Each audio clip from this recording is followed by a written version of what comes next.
ഒറ്റ രാത്രി കൊണ്ട് പ്രകൃതിയുടെ വികൃതിയിൽ നഷ്ടമായത് ഒരു പിടി മനുഷ്യ ജീവനുകളാണ്. കുത്തിയൊലിച്ചു പോയത് ഒത്തിരി പേരുടെ സ്വപ്നങ്ങളാണ്.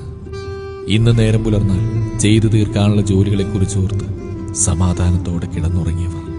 പക്ഷേ പലരും ഇന്ന് കണ്ണു തുറന്നില്ല.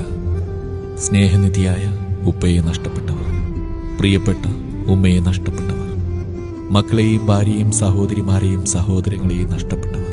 ദുരന്തഭൂമിയിലെ നിലവിളികളും ആർത്തനാദങ്ങളും കണ്ണു നനയിപ്പിക്കുകയാണ് നാഥ. വാർത്തകളിൽ കാണുന്ന ദൃശ്യങ്ങൾ കരള് പിടക്കുന്നതാണ്. സഹിക്കാൻ കഴിയുന്നില്ല.